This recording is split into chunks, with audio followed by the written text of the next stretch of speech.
In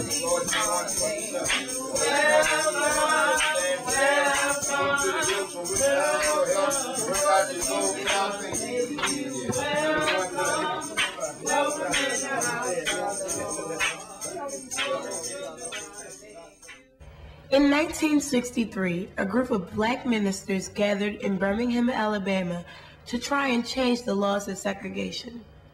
The ministers were named James Bevel, Fred Shuttlesworth, Wyatt Walker, Abernathy, and Martin Luther King. Segregation laws said that blacks and whites needed to stay separate. Schools, parks, stores, restrooms, and even water fountains all were separate. Birmingham had some of the strictest segregation laws in the country. That's why blacks began to protest. For a month, black congregations had been gathering at churches and then marching into a whites-only public park called Kelly Ingram Park. Whenever they protested, many got arrested. Every time they were arrested, someone would have to bail them out only so that they could protest again. After a while, blacks started getting tired and feeling a little hopeless. The laws weren't changing, and preachers began having a hard time motivating people to continue to fight.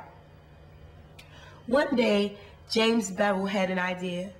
He suggested to the other preachers that they allow young people to protest. Young people had always wanted to take part in the protest, but most didn't think they should. Jail was a hard place to be, especially for a child. But everyone wanted integration so badly, and the young people were so willing that they decided to let them protest too. A big march was organized. Word traveled throughout schools and communities, and many young people were interested in helping. Ultimately, 958 children volunteered, some as young as 6 years old. It was Thursday, May 2nd, and they called the day D-Day. One after another, 50 young people filed out of the 16th Street Baptist Church.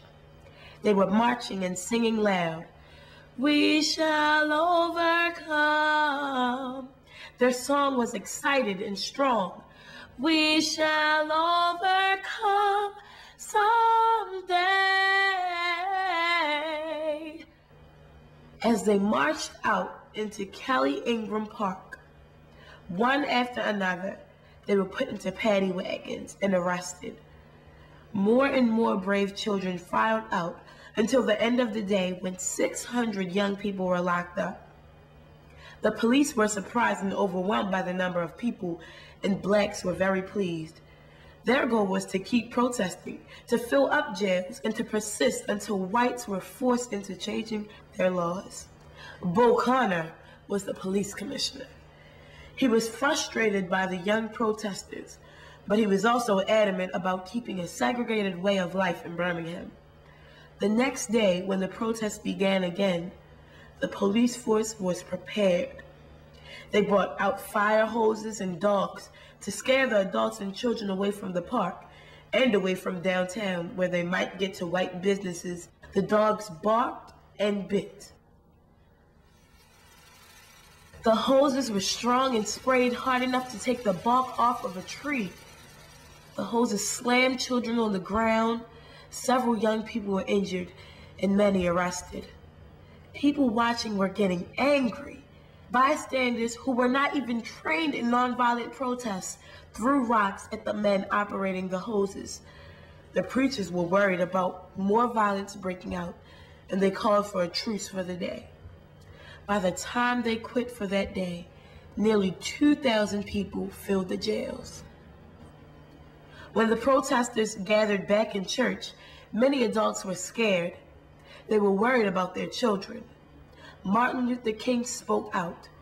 He reminded them of the importance of the cause that they were fighting for, and that it is okay to suffer for what you believe in.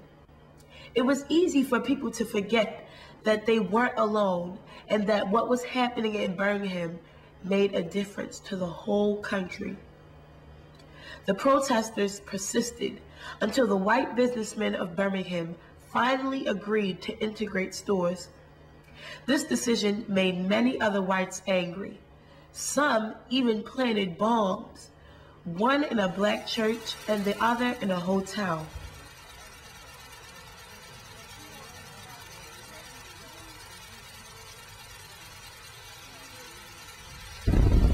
The violence against blacks became so serious that finally the president stepped in and brought troops in to force the segregation laws to be changed in Birmingham.